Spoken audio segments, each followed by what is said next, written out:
And welcome to Hero Power.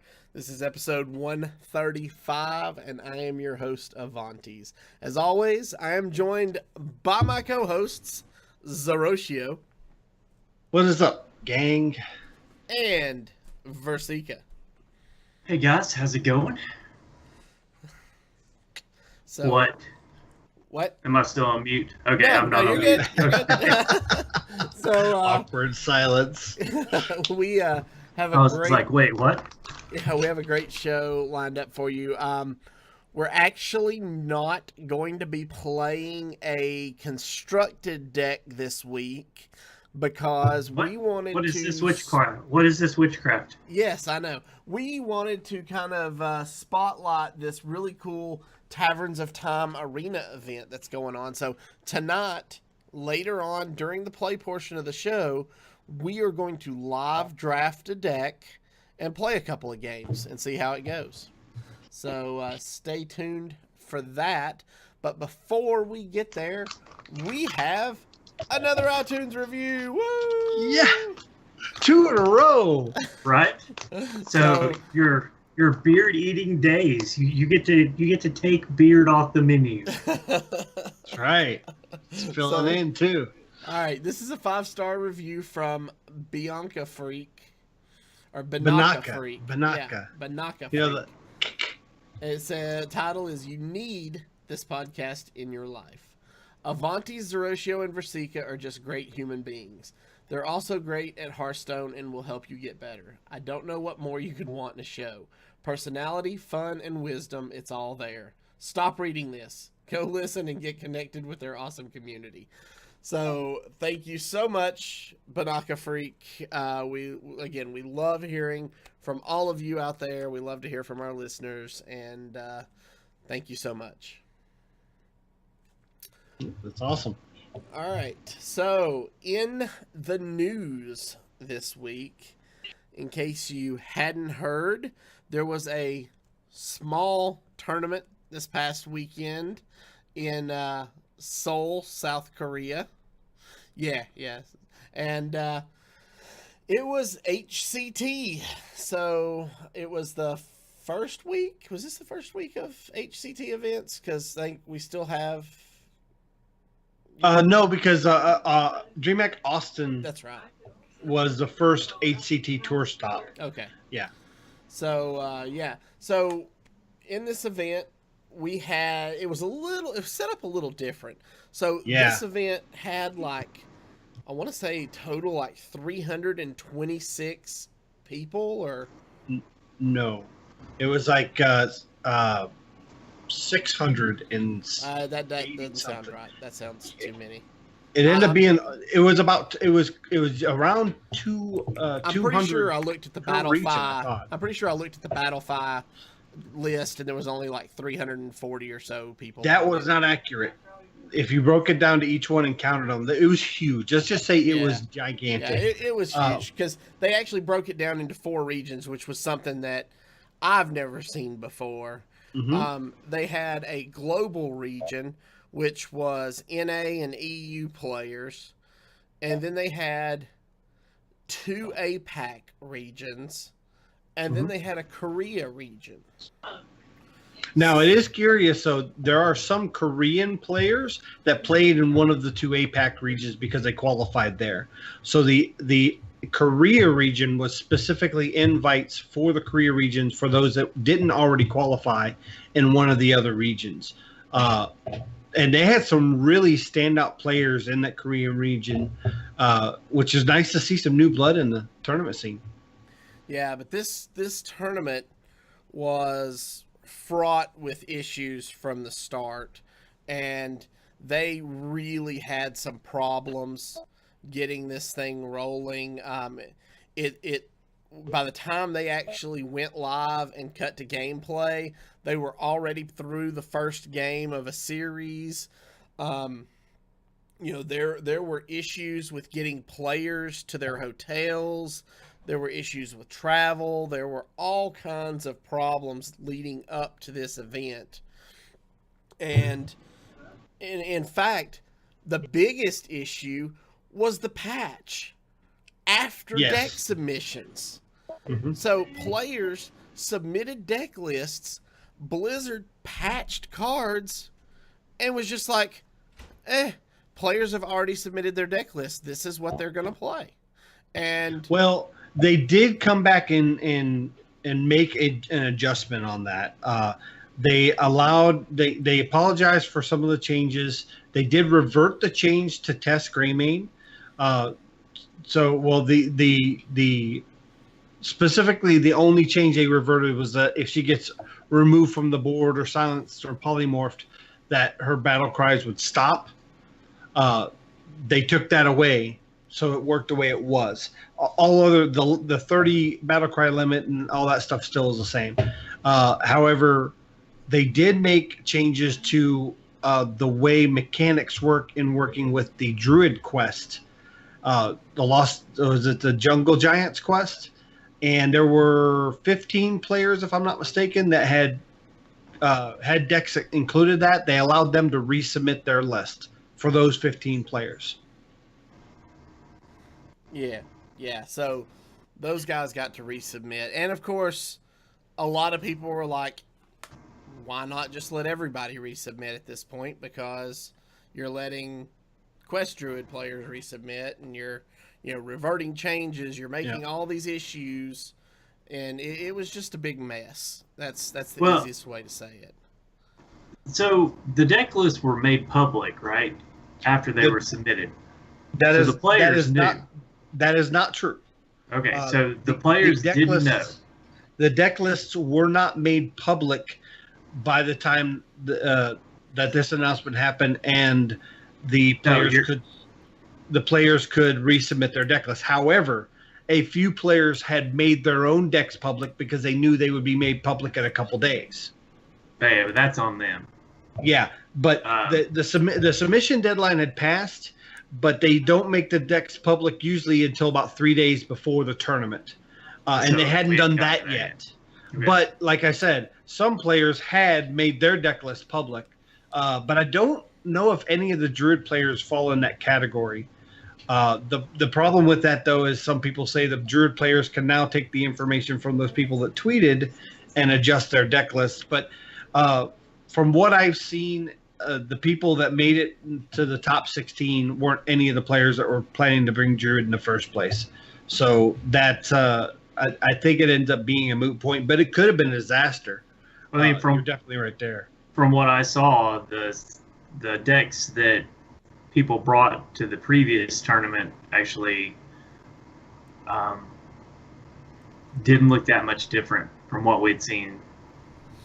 So yeah, and it's only a week out. So yeah, so it's not like you had some groundbreaking deck that was going to come in and just tear up the meta. I mean, pretty much everyone was going to bring what they were bringing in. Jungle Giant Druid or Quest Druid may have been trying to take advantage of the existing meta, but you weren't going to play around it. You weren't going to plan for it. If you were planning for Druid, you were planning for Token Druid, or you were planning for Spiteful Druid, or you were planning for Taunt Druid. I mean, Quest Druid was 4th on the list, so I don't see how that would have affected other people's decks lists enough to let everyone resubmit. I do think it was very important to allow the people that brought Quest Druid to resubmit their list, though. Yeah, and they did make a public statement apologizing, saying that they learned a lot from this mistake, and it's not something they plan to ever have happen again, and they will have better communication with Team 5 and the esports division. They have changed a lot of organization with the esports team, and so that can affect this. So it was a really good tournament, and we had some really good players come on to the top 4 including Stilo, Hunter Ace, Just Saying, and Samuel Sal. Three of these names are definitely names you've seen before. So obviously, this tournament did get fairly dominated by players that are in the know, which in an open decklist format, that usually tends to be the case. Didn't sorry, it's been a long week for me. This was the tournament where, like, the last two matches weren't cast each day. Yes, I believe that's correct. They ended the cast early before the matches completed. So yeah. Why? Except for the final day. Right, so except for the final did we day. get an explanation as to why they did that? A lot of it was some scheduling. I know that they actually delayed all the global region games until day 2 because of flight arrangements and travel issues for players coming in. The first day was almost completely Korea and a majority of the APAC regions that didn't have a problem getting to Seoul on time. And when you're trying to get that many people in one location at one time, across the world, these things can happen. I wouldn't imagine it on this global of a scale, but again, these things can happen. And because of that, they had to actually cram a lot of matches in the days that they didn't have enough time to broadcast. I don't know. It just seems like at this point, this far into the game, you would think that they would have their act together a little bit better than this. I agree with you. It was rough, and I agree. I think nobody said it better than Kibler. Kibler was retweeting the letter that was sent out from the HCT Seoul organizer, and he's just saying that this undermines the event's integrity from the start, and I couldn't agree more. In fact, I retweeted that from the Hero Power account with similar thoughts. Yep. So, do you think that this is a result of the change of leadership in Team 5, the lack of communication? I don't know. Like Zeroshio said, I know for a fact from talking to people that there has been some shakeups on the esports side as well, not just on the Team 5 side, but some people that have been doing the esports stuff for a long time have been moved or promoted to other positions. And so you've got some new people coming in, taking part in this, maybe for the first time, or learning new roles, and I think that might have played a part of it. Yeah, and if I'm not mistaken, Blizzard's esports department is a totally separate division of the company that communicates with the various game developers, but they're not in the Team 5 offices. That's they're correct. actually in their Esports whole different is a separate section of the building. Right. I knew that. So here's my question: if you're in a game which is struggling to establish true esport credibility with the masses, don't you think that before you schedule a patch in your tournament season that you would check to make sure you didn't have any events going on? Yeah, I agree with you 100%. And obviously the ball was clearly dropped by whom, whether it was the esports division department or was Team 5, the devs on the T5, the management right now, which we don't even know who the game developer is going to be at this point. Obviously, the ball was dropped somewhere. And their public post did state that they take onus for all of this, and they take ownership for the mistake, and they will do better in the future. As long as they learn from it and are willing to fix it. And now, so maybe I'm just a Blizzard fanboy. I retweeted that article written by Blizzard as well after my tweet about the compromising the integrity of the event. Once they came out and said, "Look, we are reverting these changes. We're allowing Quest Druid players to resubmit." Blah blah blah, and they addressed the issue instead of just shrugging it off and ignoring it. Okay, so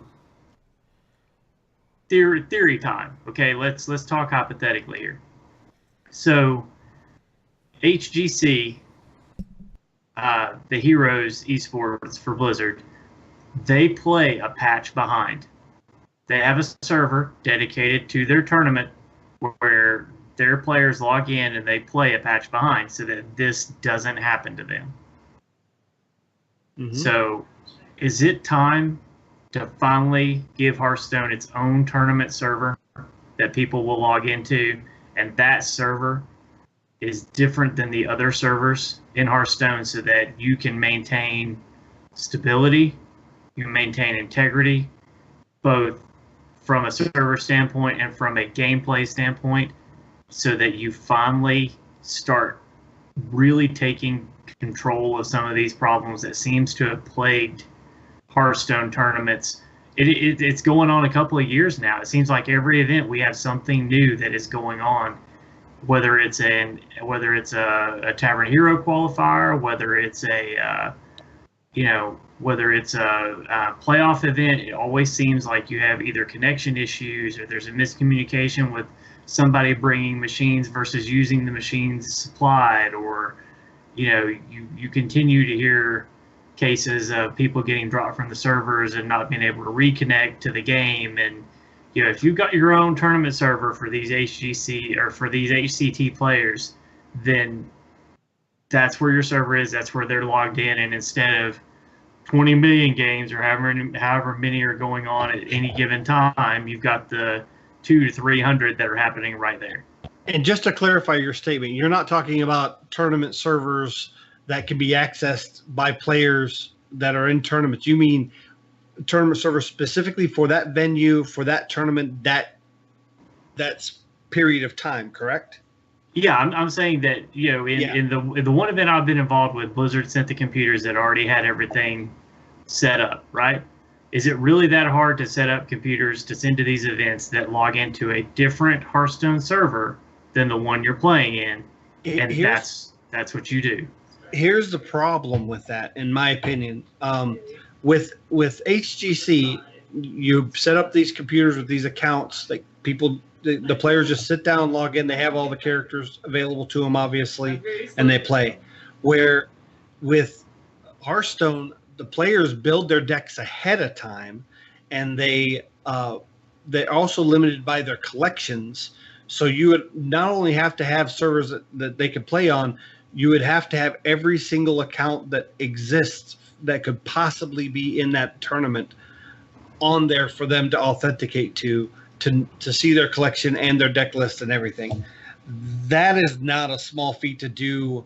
If they were doing that maybe once every 3 or 4 months for a specific event, yes, but for every single tour stop all over the world, and they would have to be updated almost to the minute, because players, at least up to like the last 72 hours, because players may have changed their decks up to the deck submission time, and so their accounts have to be accurate.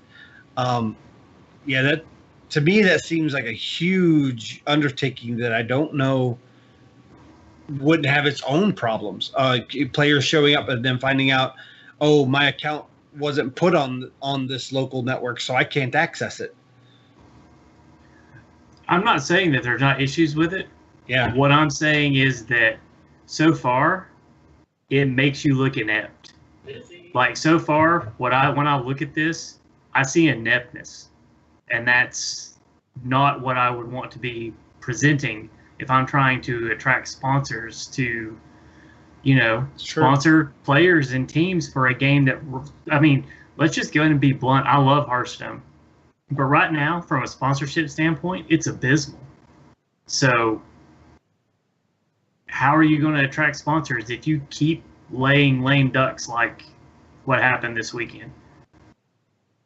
I want to be part of the problem here, not the solution. Or I want to be part of the solution, not the problem here. So it's like, we're saying this not to bash Blizzard.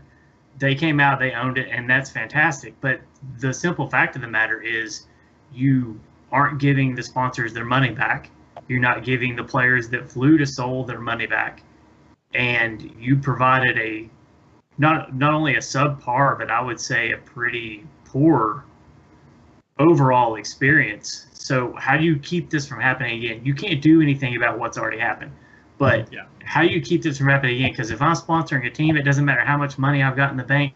If this happens twice, I'm out. Once I understand, I get it. You got to change the leadership up top. We're flying to Korea. It's across the world. But if I'm sponsoring a U.S. team and this happens on the next tour stop, I'm done. I'm out. So how do you keep it from happening again? Not to mention, Korea is also going through a very politically tenuous, recent events out there that could affect things, and it may have affected the travel part of it. But you're right, 100% that something has to change. I don't know if it needs to be just better attention to detail, which so far in the past, Blizzard, at least on the Hearthstone side, has not been good at.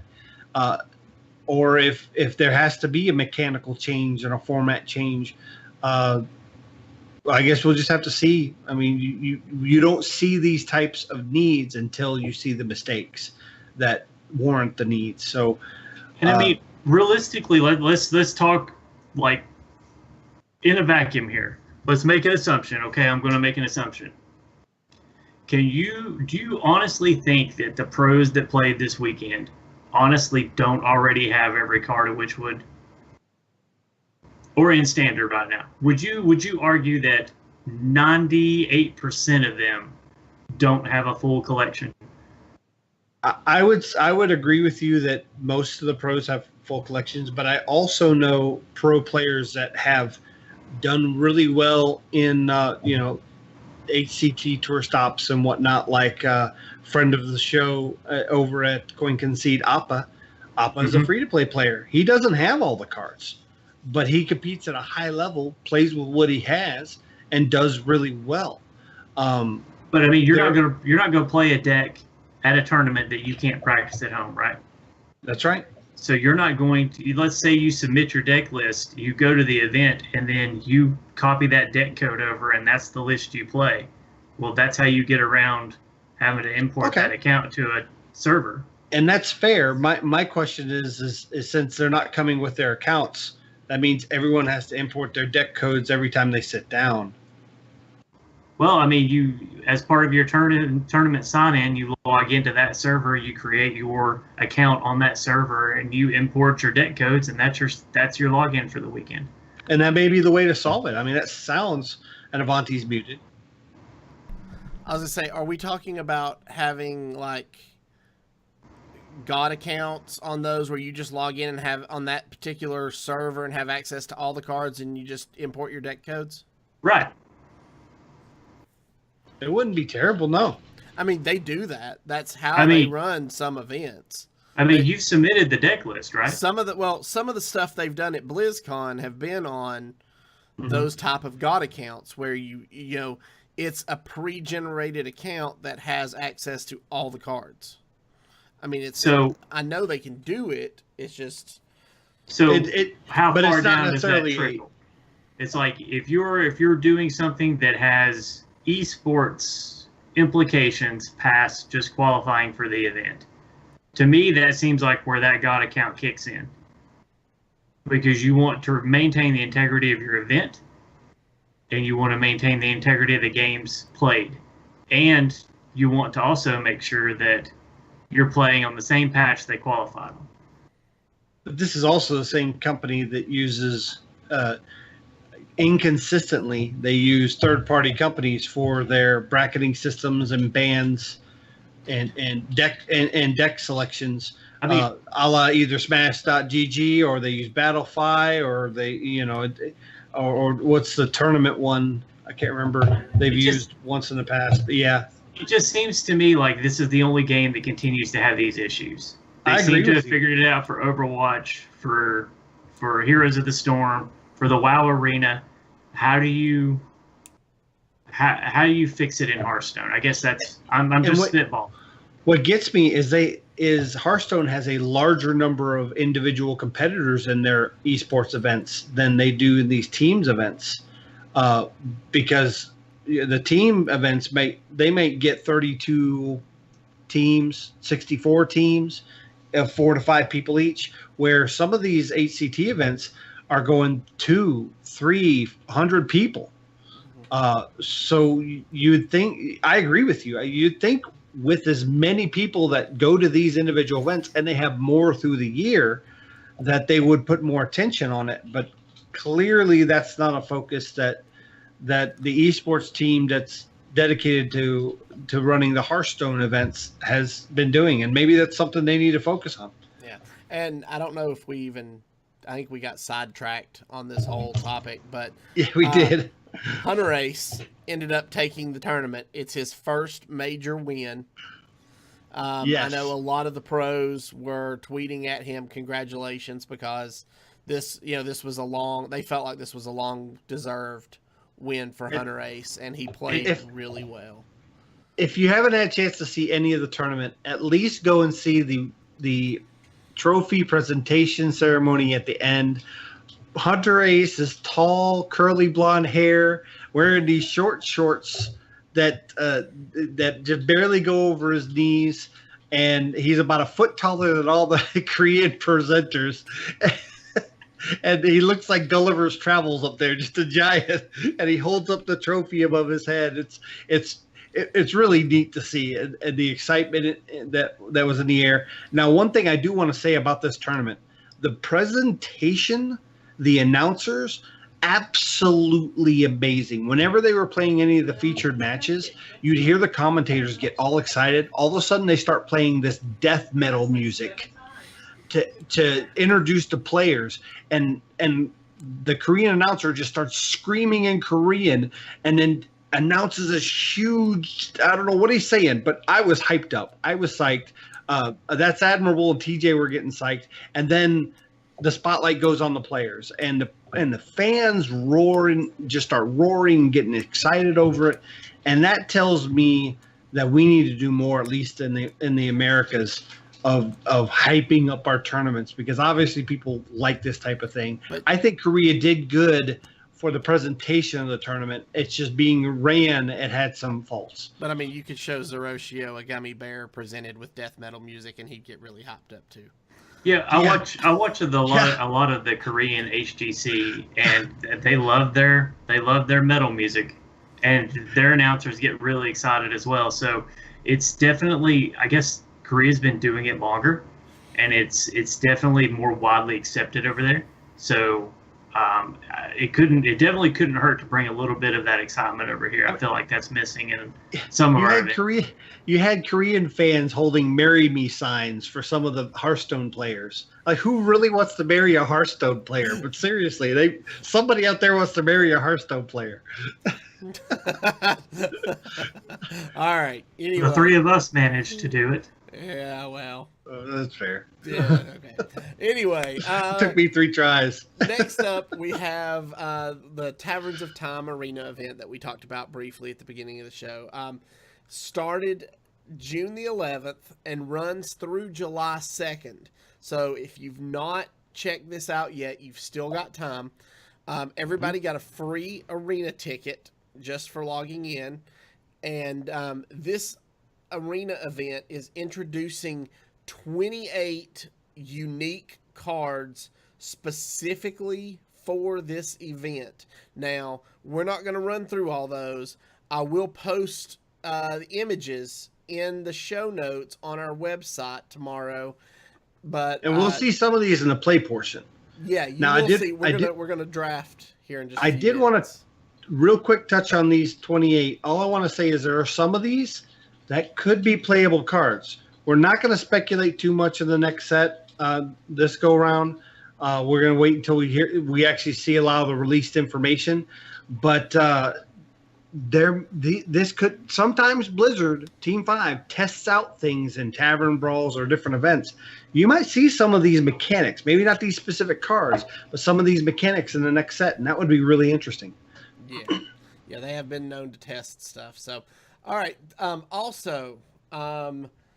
today, June 13th. So if you are listening to this via the audio, it is too late. Hopefully you logged in and claimed your golden pack. So this is the second time they have given us a golden pack.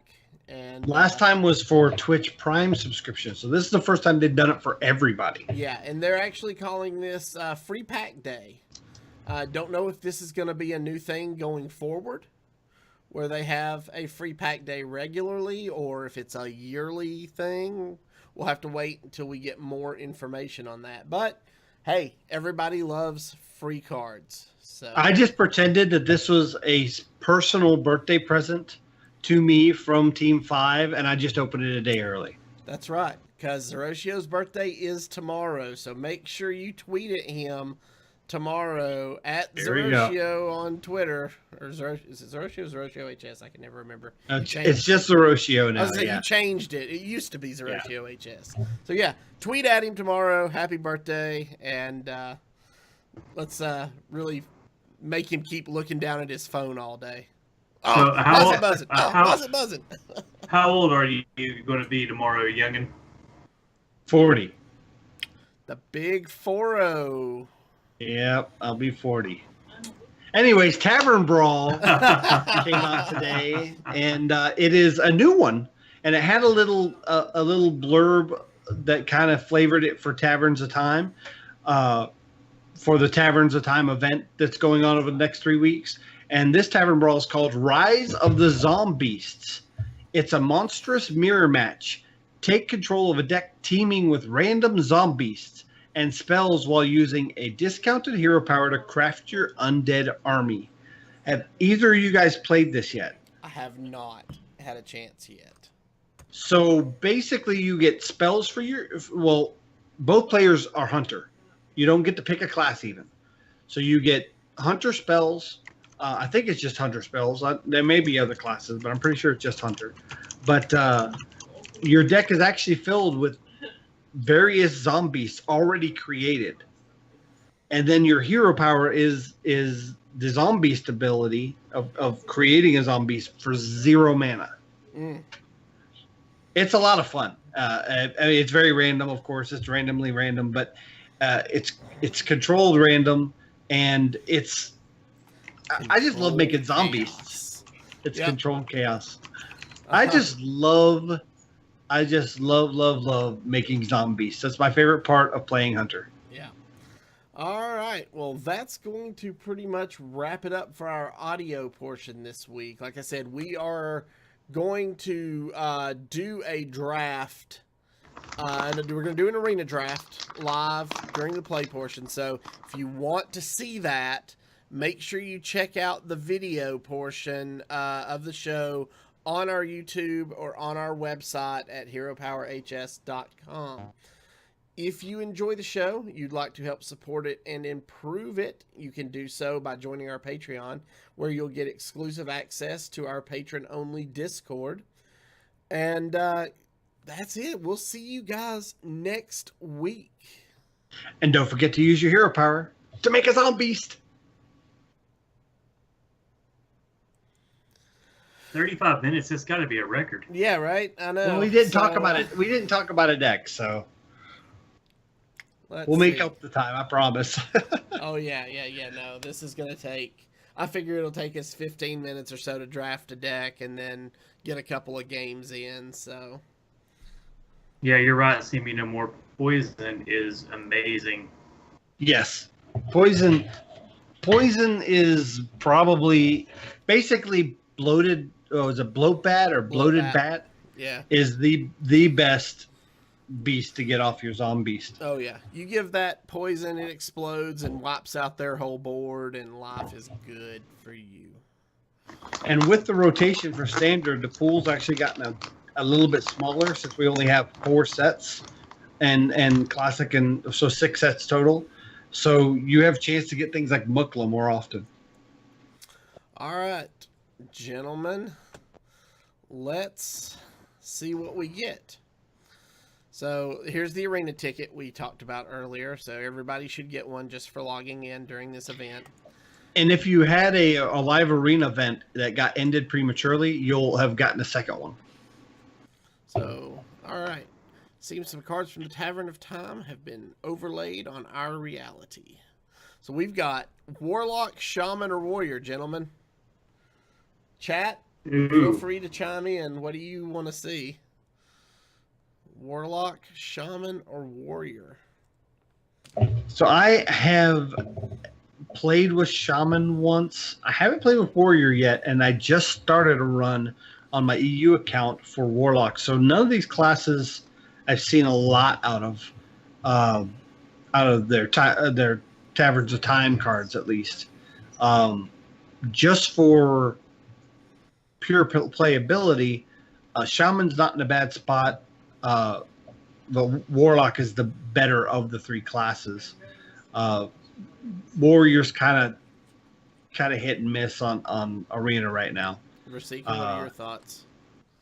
I'm not a very good arena player.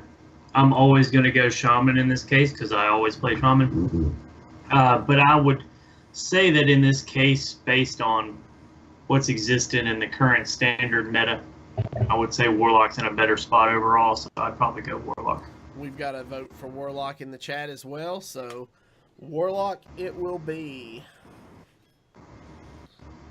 All right, first up, we have the Chain Gang, the Stonehill Defender, or the Defile. Now, I think all three of these are good choices. They are, and they have actually made some changes to the pools, the buckets, as they're calling them. And since they changed the buckets before this event, I played a run and got 10 wins. It's a little easier to get better drafts off here. In this situation, as first pick, I would probably go with Saronite Chain Gang, but Stonehill Defender can get you a Void Lord. I really like Stonehill, just because you get more minions off of it. I like the value of Stonehill here as well. Yeah, I can get behind Stonehill. Okay. Yeah. Second pick, Corruption, Venomancer with Poisonous, as we just talked about, or Blood Imp. This is a rough one. Not as good as the first pick, that's for sure. No. Yeah.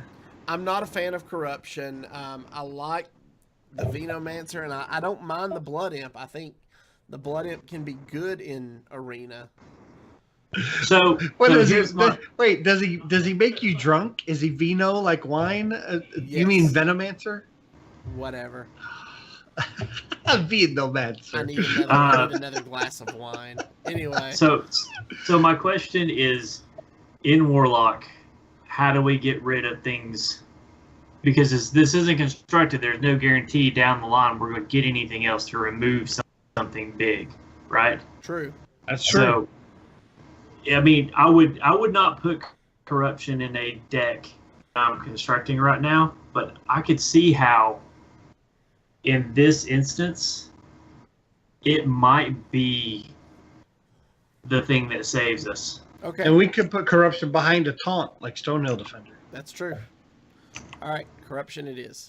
All right. Yeah, I don't hate it. So we've got Cursed Disciple, Ravencaller, or our first Tavern Time card, or is Ravencaller? No, these are all.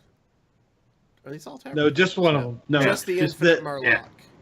So they'll pop up with a hourglass over them right when they show up. So Infinite Murloc is a 1-mana 1/1 battle cry, shuffle an Infinite Murloc into your deck. Your future Infinite Murlocs all get +1/+1. I draft this every time I get a chance because I love it. I feel like this is a no-brainer. Okay. A lot of people don't like this card, but I love Infinite Murloc, and I hope they put this effect in a future set. So with our hero power of being able to draw, we're going to draw through our deck faster than our opponent, and we're more likely to get to that. So I like it better. All right, so our next pick is Fiendish Circle, 4 mana, summon 4 1/1 imps, Doomguard, or Shadow Flame. Is there really a question here? I think the obvious pick's Doomguard, but there is merit to Shadow Flame, especially if you can get a chain of Infinite Murlocs and can get like a 4/4 or 5/5 on the board for 1 mana. That's true, but it's hard to beat a 5/7 charging Doom. Oh yeah, Doomguard is the pick here, but I'm just arguing okay. that Shadow Flame isn't far behind it. Yeah. All right. So we have the Timeway Wanderer, who's a 5-mana 6/3 battle cry. Discover a spell, reduce its cost by 5, then put it on top of your deck. Oh Or wow. Chittering Tunneler or Bone Drake. Well, the Chittering's out. So Bone Drake is almost always a solid pick in Arena because Yes. of the value you get from it. But Timeway Wanderer does a similar effect. Sure, the stats aren't great on it, but to get a spell 5 less that you know you're drawing next turn, it has really saved me a ton of times. And we are in Warlock, so if you discover like a Twisting Nether, 3 mana. Twisting Nether for 3 mana could be game changing. Okay. Yep. So Timeway Wanderer it is. All right, next up we have Tar Lurker, Deranged Doctor, or Fungalmancer. This is Fungalmancer every day, right? Yeah, I worry we don't have enough early minions, and hopefully we get more. But yeah, definitely Fungalmancer here. Okay. Then we got Pint-Sized Summoner, Corrosive Sludge, or Blood Witch. It's a bad pool. Yeah. Maybe Summoner just for Pint-Sized Summoner for 2-drop. For early game. Yeah, that's what I'm thinking too. I mean, I like the stats on Blood Witch, but without being able to guarantee we're going to get heals later, I Yeah. feel like it's too big a risk to take. That 3/6 body would do a lot for clearing, but I feel like Pint Size is probably the best play here. Because we're probably going to be tapping as well. Okay. Yeah. Then we've got our next pick is Mortal Coil, Dark Iron Dwarf, or Lesser Amethyst Spellstone. And see, there's if we had just had this before, Yeah. we would have Blood Witched into this. Yep. These are all good picks. Mortal Coil is pretty much free card draw. But the Lesser Amethyst Spellstone, while we don't have anything to empower it yet, Gives us some healing capabilities. Right. Yeah. Well, being able to target 3 damage with a Warlock right now is pretty good. So even if we never empower it, it's still not Spellstone. bad. Yeah. yeah. All right. Well, there's something to empower it. We've got I the think Hellfire, the Dread Infernal, or the Mad Bomber. Hellfire. Yeah, since our early game is what it is right now, I think Hellfire is an easy pick. Okay. So our next choice is Hooked Reaver, Argent Commander, or Defile. Oh, I think it's down to Defile or Hooked Reaver. yeah. The question is if we get Hooked Reaver on 4, how bad does that feel? But if we're down, 15 on turn 6, how good does it feel to have Hooked Reaver? That's true. It's true. It's true. I mean, we have Hellfire, but we only have 1. We currently don't have any Defiles. We don't have any Doomsayers. Right now, if they get aggressive with us, we're in trouble. That's So true. Hooked Reaver gives us another way out. It does. So Hooked Reaver. I think think Hooked so. Reaver by a small margin. Yeah. I think they're going to have a hard time dealing with a 7/7 if they've been aggressive to us. Okay. So our next choice is the Witchwood Piper, the Rotten Apple Bomb, or the Fiendish Circle. I like Applebaum here. I do The too. Taunt and health. I hate gain, that it's I think 5. It's just good. Yeah. Yeah. All right. We're so top heavy. So here we go. We got Drain Soul, and we get to see the Blood Witch again, or the Knife Juggler.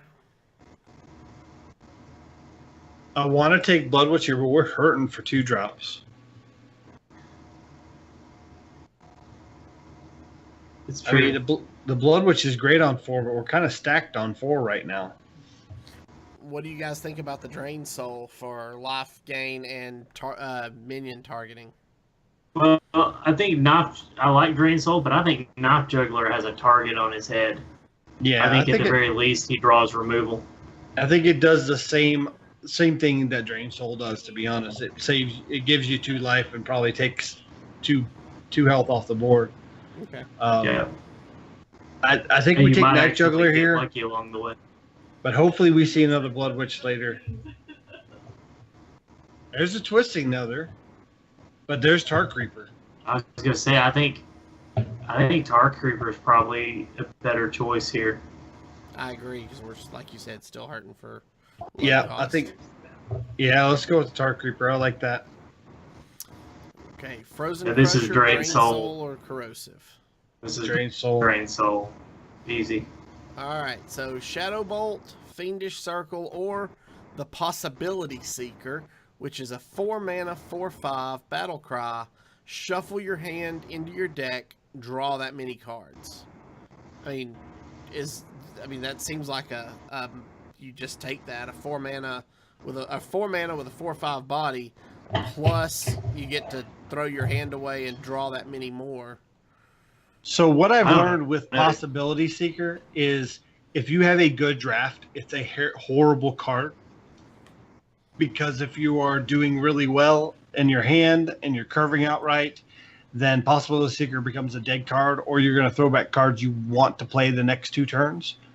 But he has saved me a few times when I've had nothing but my top end. I mean, I see that, but I think Shadow Bolt being able to deal 4 damage to a minion. I think Shadow Bolt's the pick here too. If we see Possibility Seeker later in the draft, depending what the rest of our deck looks like, we may consider it though. Okay, so this time we've got Feeding Time, Phantom Militia, or another Timeway Wanderer. What do you guys think about Phantom Militia here? I think that's the part I like here. Yeah, I mean, I like the Timeway Wanderer, but we already have one. We're kind of top heavy, and Phantom Militia is good on 3. It's great on 6. It's better on 9. Okay, Feeding Time, Phantom Militia again, or Firefly? Firefly. Firefly. Yeah, easy. All right, so here we've got Duskbat, Witch's Cauldron, or Sated Threshodon.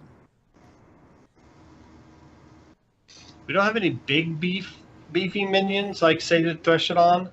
Duskbat can be great value, especially alongside a Knife Juggler. And we've seen what Witch's Cauldron just can do. So this is a tough one.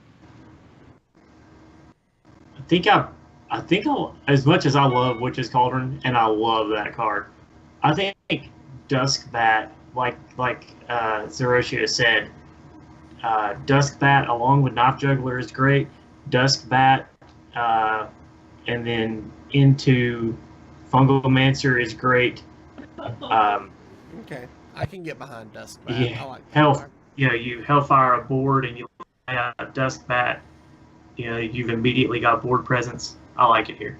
It's not terrible on 3, and it even gets better as the game goes on.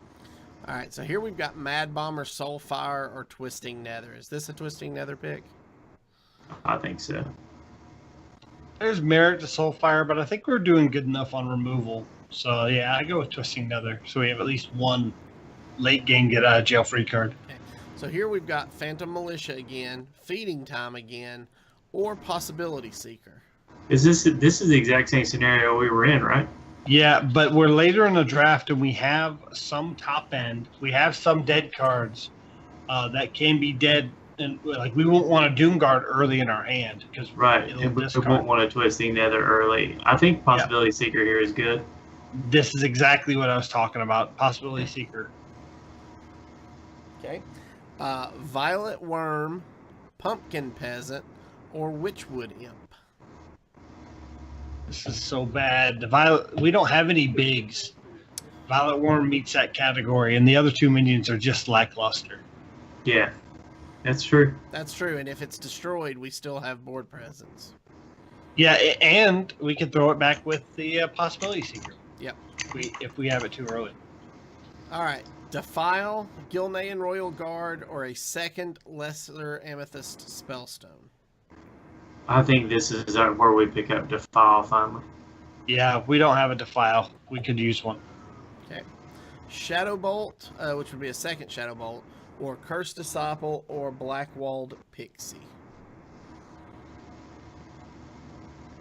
I don't know. I Curse think we still go Shadow Bolt here. Yeah, Curse Disciple is anti-synergy with Defile. So yeah, I think Shadow Bolt, better removal. Okay. Dark Scale Healer, Storm Watcher, or Murloc Tidecaller. So, how crazy would it be if Murloc Tidecaller and you just kept chaining infinite Murlocs? But that won't happen. But I think it's Dark Scale Healer. We have some big-bodied stuff. We have Phantom Militias. We have Stonehill Defenders, Tark Reapers. I think we might get value out of Dark Scale Healer. I agree. So I'd love the Murloc. I hope I would love Infinite Murloc to become a card. So, Galaka Crawler, Wild Pyromancer, or Feeding Time. I don't like At least Feeding Time can do something with Juggler. I don't know. Yeah, It's removal. Yeah, I don't know. I mean, Galaka is still a 2/3 for 2, and if they do happen to have a pirate early, like a South Sea Deckhand, or even the 3/3 taunt. It's not going to happen. But I mean, it's still two mana 2/3.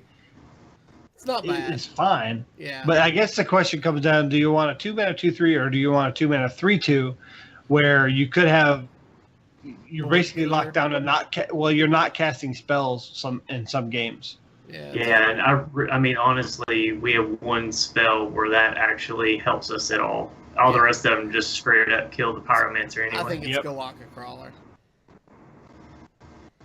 That's fair. All right. So we have a new card here. 4 mana, Grasp the Future. Draw 2 cards. They cost 2 less. Or Tar Lurker or Fungalmancer. All day, every day, Grasp the Future. Okay. That is sick. I haven't seen that card. All right. So we're down to our last 4 picks. This round we've got Galaka Crawler, Sunwalker, or Shadow Flame. Is this where we take the Shadow Flame for the Infinite Murloc? Yeah. I love Sunwalker and Arena. They're really hard to get rid of. Okay. I'm okay with Sunwalker too. But there's huge merit to the Shadow Flame too. So I could go either direction. But yeah, we don't need another Galaka Crawler. I feel like we've got so many things, so many minions over 5. But I mean, looking at You're right. I mean, other than the Infinite Murloc, what do we cast Shadow Flame on? Violet Worm or Time Wanderer. Time Worm. I mean, at that point, that's got to be turn. It's got to be turn 9 for the Wanderer. It's true. And the Violet Worm's got to survive the turn in order to use it. I'm just wondering when we would have the opportunity. So Sunwalker. Yeah, we'll go with Sunwalker. Yeah. I love Sunwalker. All right. Final 3. We've got Fairy Dragon, Fiendish Circle, or Violet Worm. Fairy Dragon. Yeah, Fairy Dragon is great in Arena. You don't usually have a lot of spells, but when they do have a spell that's dead in their hand because of it, it just feels good. Yeah. So all right, we got Cursed Disciple, Violet Teacher, or Acidic Swamp Ooze. I mean, normally I'm all over Violet Teacher here, but we don't have any weapon removal, and we're still a little lighter than I like early game. And we don't have a ton of spells. We have 8 spells currently. But a lot of the spells are going to end up clearing the minions that Violet Teacher summons anyways. That's right. True. So Swamp Ooze? Yeah. Okay. Last 2 picks. Grizzly. Galaka, no, wait. 29 of 30. So Galaka Crawler, Feeding Time, or Grizzly? We're going Grizzly? Yeah. All day. Because in Arena, they just dump their hand. Yeah. Yeah. In Arena, they just dump their hand, and you can usually get like a 3/9, 3/10 Grizzly easy. Sometimes even on turn 5. All right. We only have 1 duplicate, right? Yes, I believe we only have the 1 Shadow duplicate. Bolt? Shadow Bolt, yes. Yeah. So let me see how much of this I can grab real quick. I will try to get a deck list. This is where your HS deck tracker overlay would be awesome. Yeah. Let's see. Hooked Reaver.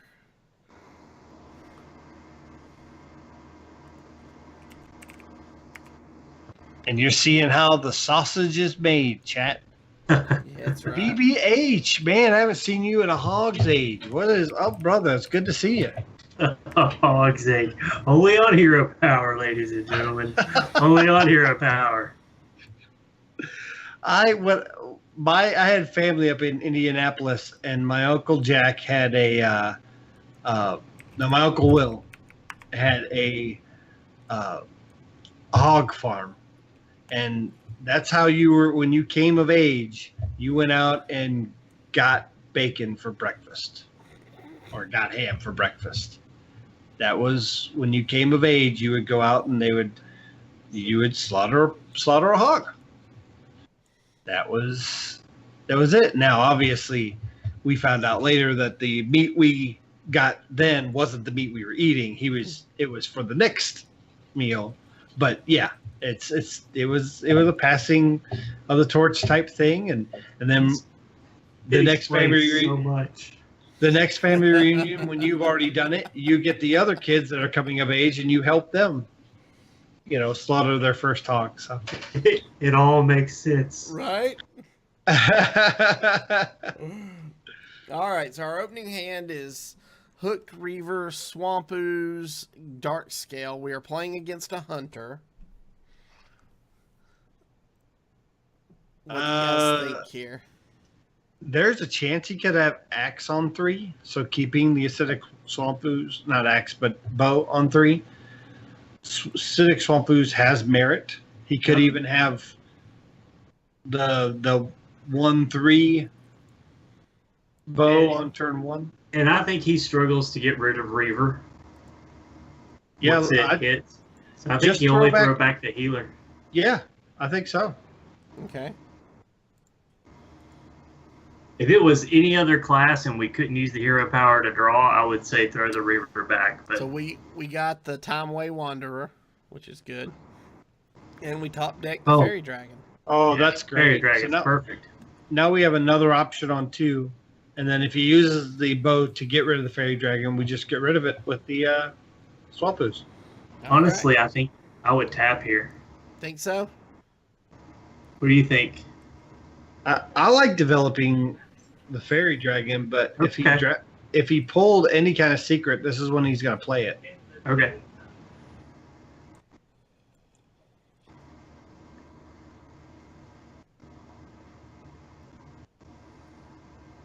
But I mean, with Reaver in our hand, I can see the merit of tapping. I just don't know if we'll get the 15.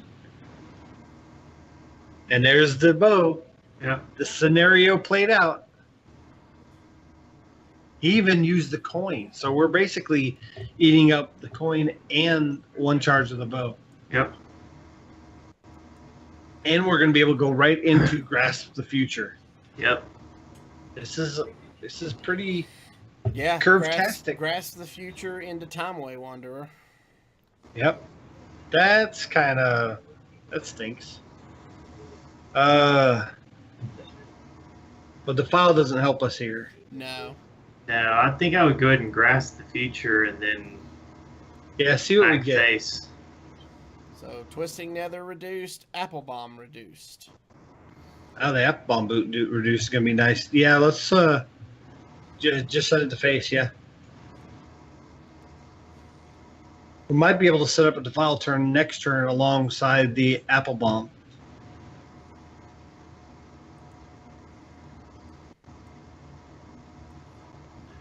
Oh, Huffer. Yes! That opens up Defile. Oh, that's not nicely. good. No, it doesn't. Oh, yeah. So we have to pop the... Yeah. That's all right. We can be patient here. We could Infinite Murloc Defile and clear the board. We can. Yeah.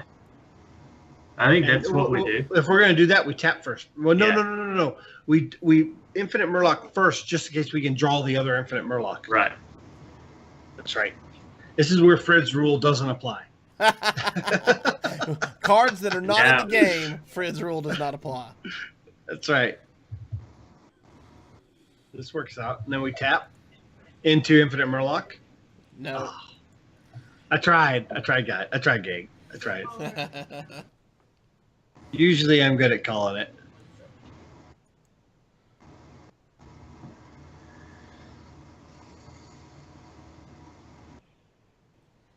Ooh, that card is so good. That's another one of the new ones. 4 mana, 5/5 rush. After this attacks, shuffles it into your deck. Give future Infinite Wolves +2/+2. Wow. So he's only going to get one attack with it. We don't really want to give him a minion. But if we kill it now, he won't get Infinite Wolves. Is it worth spending Twisting Nether on? Either I feel that like- or Doomguard. I feel like he's not going to overload the board past what we can handle at this point, or he would have already. So you think Twisting Nether here just so we don't have it to deal with the 7/7 later? I think so. I mean, it's either that or Doomguard, but Doomguard we could lose a lot. Yeah. We could lose Twisting Nether anyway. Yeah, Yeah. that's true. So we'll just Twisting Nether here. Yeah, that was a really.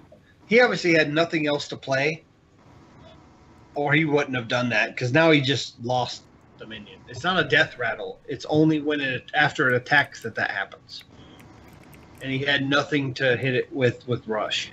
Right. He's in a tough spot now. All right. So we're at 7 mana. Do we Apple Bomb into Possibility Seeker or Well, Possibility Seeker is going to replace our hand. Yeah. If we could I draw like into our the Infinite Murloc? well, no, we can use the Timely Wanderer and draw the card he puts on top of our deck. Oh, that's true. Okay. So is that what we're? Well, no, we can't. Well, no, because then next turn that doesn't work. So What do you what mean? about? Oh no, you're talking about playing Timely Wanderer, picking a spell, and then tapping to draw it. Yeah. Okay, but then what? But then if we cast the other one next turn, our next turn play shuffles it back in without the cost reduction. It'll always have the cost reduction. Okay. It keeps the cost reduction. All right. Okay. So our I've options played are with it a Feeding lot. Time, Drain Soul, or Amethyst. Spellstone. Amethyst. Yeah. Yeah. And then tap. And then turn. So now we have a 0 cost 3 damage with 3 heal. Yes. We could actually, if we could take some damage this turn, if he hero powers, we can actually tap, lay down the Hooked Reaver, and then Oh. use he's Amethyst adapting Spellstone. an Oh, he wants Infinite Divine Shield. He wants Divine Shield or Health. He didn't get either, or he would have already picked it. Yeah. So he has drafted a way to get as many Infinite Wolves as possible. So he's going. And see, with it's one dead. piece.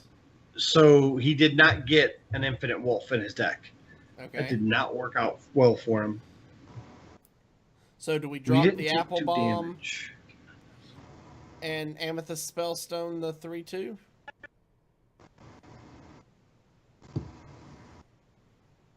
I don't hate that play, but that leaves us.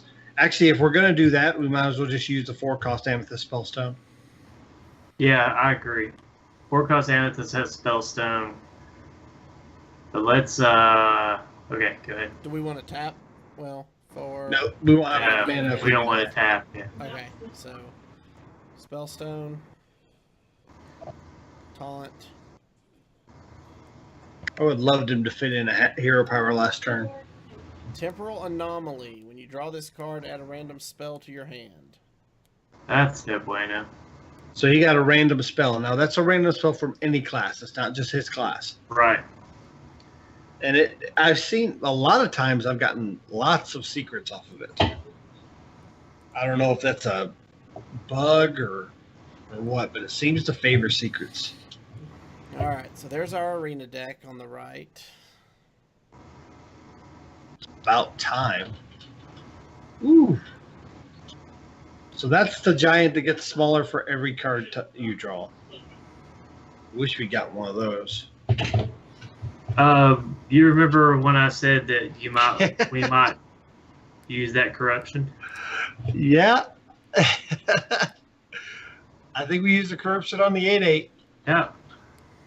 Okay. Then we go face with the 4/5. Yeah.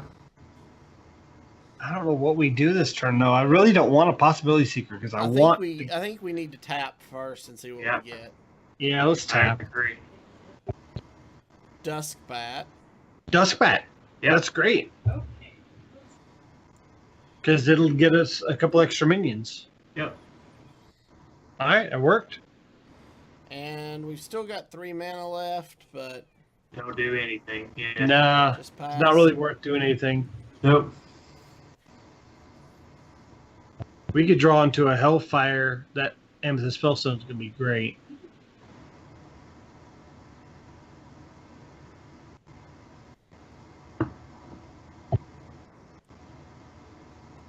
So he wants to get rid of that 4/5 without using the giant because he'd like the giant to go face, not knowing we have a Hook Reaver.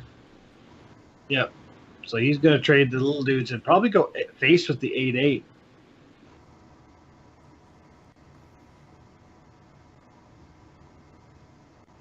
Man, we really need the Oh, no. the Hellfire now. Yeah, the Hellfire would be just amazing here. Oh, the Sunwalker's not bad. So we could trade in. So hold on, let's see. If you trade in the Duskbat to the Fungalmancer, you can lay down the Sunwalker, Shadow Bolt on the Possibility Seeker, Spellstone one of the 3/2s, Yeah, and then there's no way for them to get through Sunwalker. that's true. Yeah. I like that line. So Shadow Bolt, the Possibility Seeker. Right. Yeah. Spellstone, one of the 3/2s. Play the Sunwalker. And they'll have to have something to pop the shield and still have to use both minions. Mm-hmm. Yeah. He has no beast to activate a kill command. And if he doesn't, then, and all he manages to do is wound them, then we Dark Scale Healer. Well, there's how he gets through, but he still uses both minions. Oh, no. Worgen howling. Worgen howling. Oh, we're getting them taunts. So we can finish off the Possibility Seeker if that's not Freezing Trap.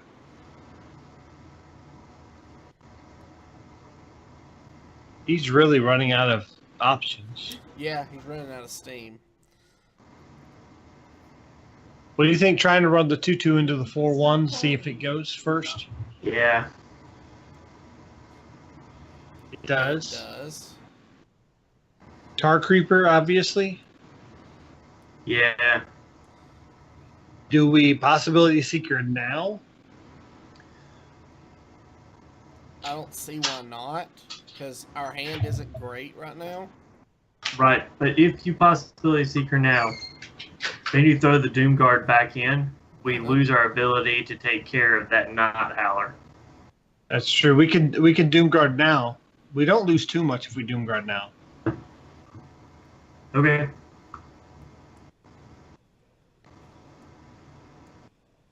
That's probably the best of it. All right. Tap? Tap.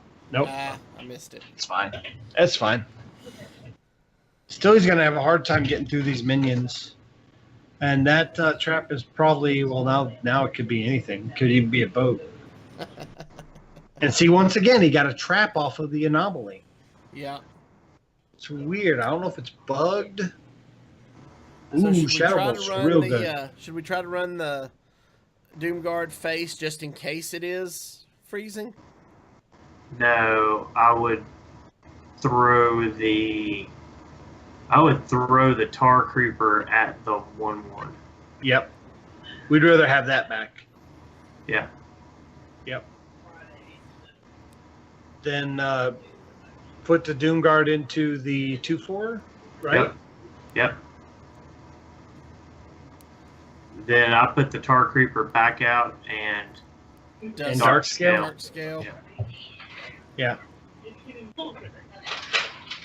Because now we're good for if that's explosive or wandering monster. Yeah.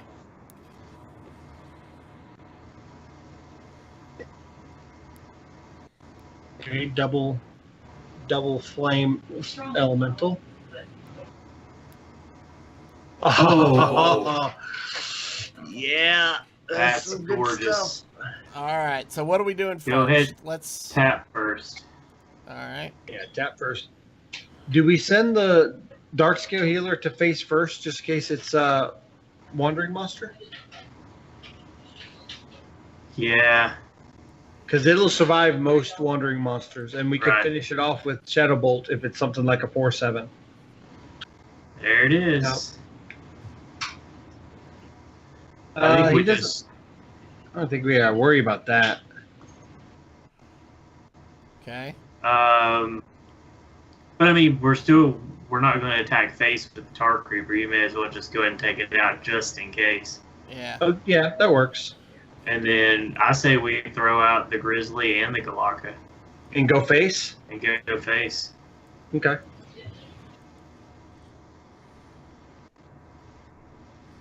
Yeah, I was thinking a Shadow Bolt play until I saw the Grizzly. That's 5, Savannah High Main. 10, Dire Frenzy. 14. So 9/8. So he has to run everything into that. I was going to say he can't let that live. Here we Tap. just- yeah, tap If first. you draw Hellfire, it's over. No. Guiltly. Well. That's to a minion. Yeah.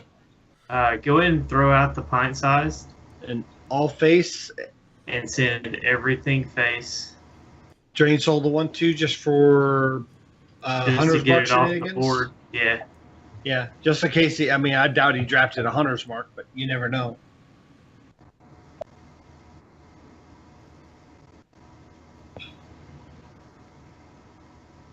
I mean, Yeah, I he think can't this even is get it. through the Grizzly. Whoa. Yeah. We That's got a that tough Grizzly spot. just in time. Yeah, we did. It was well played. All right. Arenas are hectic when you don't have a game plan with the deck and you're kind of going turn by turn. You guys want to try to get one more in? Yep. Yeah. We got time.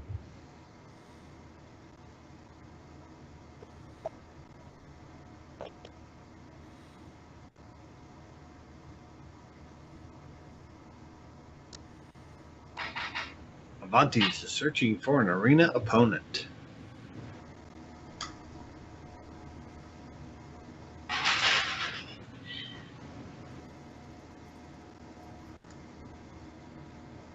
I always look at Discord and go, somebody always posts right when we start a show, and then I realize it's our channel saying that we went live. Yeah, it's the bot. All right, so we got Duskbat, Hooked Reaver, and Rotten Apple Bomb. 3, 4, 5. And we're going first. We don't have the coin, so. Versus another Warlock. Versus another Warlock, yes. Yeah. It does change things a little bit because it is easier to get rid of Hooked Reaver. Yeah, I would probably just keep the Duskrat. Yeah. I agree. Even a 3-mana 2/4 might be uncurved, might be something we need. Okay. Hellfire, that's Choose good. the Hellfire and Shadow Bolt, so. That's real good. And Stonehill. And Stonehill. Yeah, Oh, that's good. that's our turn 3 play. We could save Duskbat for turn 5 with a tap. Yep. Because Duskbat does activate off of your hero power. Oh, the Infinite Murloc. I love that card. Oh, Lord. Love it. I love the art. Do we I think double we Firefly. Yep. Firefly, Yeah. Firefly. It challenges the board.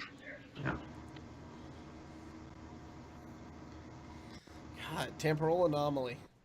It is a very common draft card. People We are didn't always see a picking single it. one. I think we saw one, didn't we?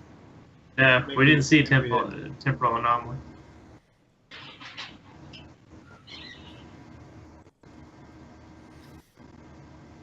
So clear that and Stonehill Defender. Well, Stonehill Defender first, of course. Yeah, see what I we would get. Stonehill Defender first and clear the Infinite and then go face. I think go with the Homunculus here. Yeah, it works well with the Activates Dusk Bat. Bat, yeah. Uh, On It's a turn great 5. turn 5 play. Yeah. Trade 1, go face.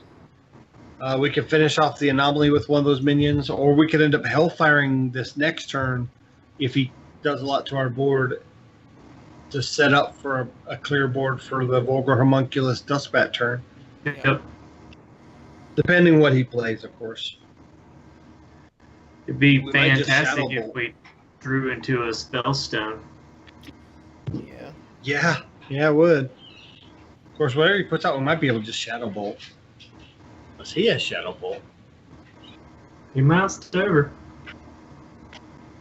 Yeah, something was in his hand. See, that's something I try not to do, especially in Arena, is if you target something with something and then choose not to, that tells your opponent, well, he has something that targets my minion. In Constructed, it's real bad because you can usually narrow it down to just 1 or 2 cards because you know the deck. And Arena is not so bad. Drain Soul. Okay. So that answers that. That's an easy trade. Don't want a Possibility Seeker.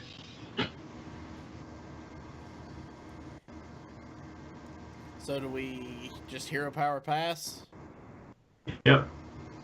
Well, Hero Power definitely. Ah, pot size summoner. Oh, pint size. Yep. Yeah.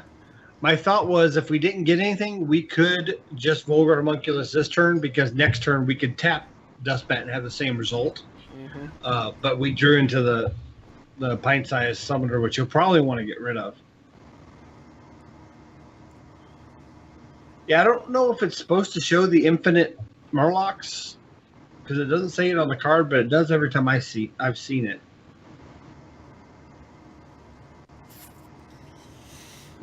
All right, so Vulgar into Duskbat. Yeah. Is that what we want to do? We could clear the board here. We could. Vulgar. We won't be able to play anything after that because the Vulgar won't be 1 anymore. Right, but next turn we could always Vulgar into Dustbat. I don't know. If we Vulgar into Dustbat, we have huge tempo on the board. Okay. Because he's going to have to almost run both minions into the Homunculus just to clear it. We could even fit in. We could even fit in a corruption here if we really wanted to force his hand, but I don't know if it's worth it. Yeah. So just I pass. don't like that. Yeah. I feel like It would we just- get eaten alive here by Hellfire Or a Dreadlord. That's bad, but I don't think it's that crippling.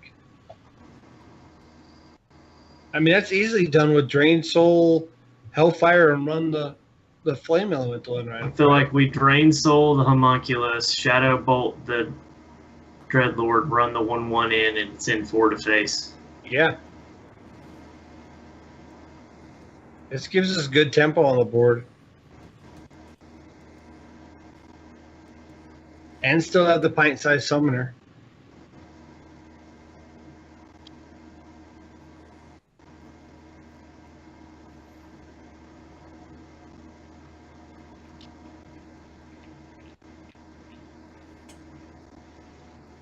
Feeding time. All right. He's got 5 cards in hand. So I that feel would like make- we tap here first. Okay. Yeah, I'd like to tap here first. Yeah. Why did it get reduced? Oh, because of the... First Yeah, card. that's right. First minion.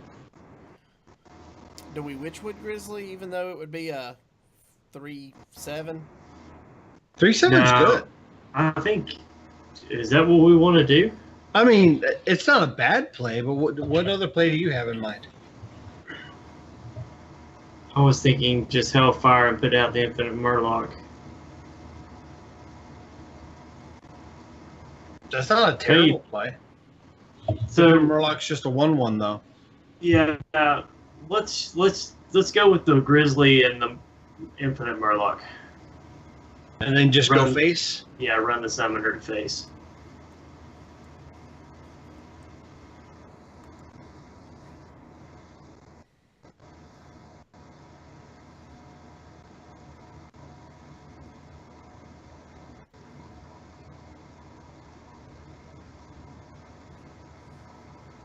Grass the Future.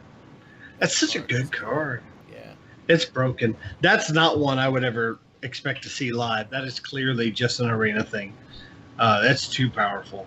Yeah, not for 4. I could see it for like 6 or 7. yeah. I could even see it You know- 5. 7 mana spells are not that common. 6 would have to be. I feel like 6 is a good.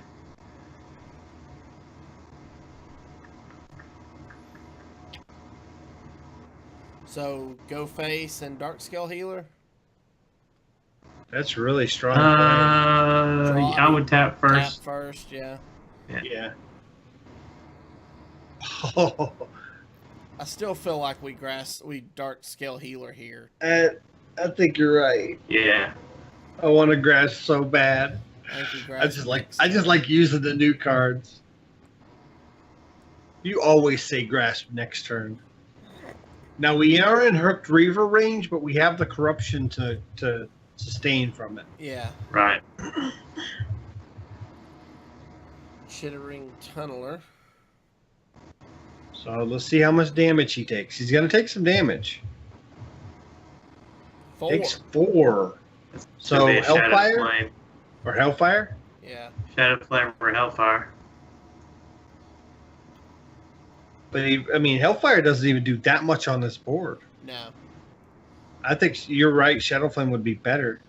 Ah. Amethyst Spellstone, and that's still. Nice. I mean, that's still not real strong. I mean, he gains a life from it.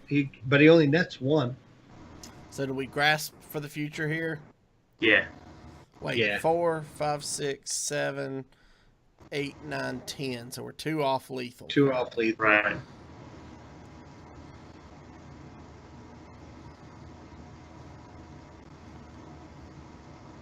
So the Shadow Bolt deals with the board. We can trade in the Infinite Murloc and then play the other Infinite Murloc. Right. Yeah. And go to face for 6. Go ahead and tap. Yeah.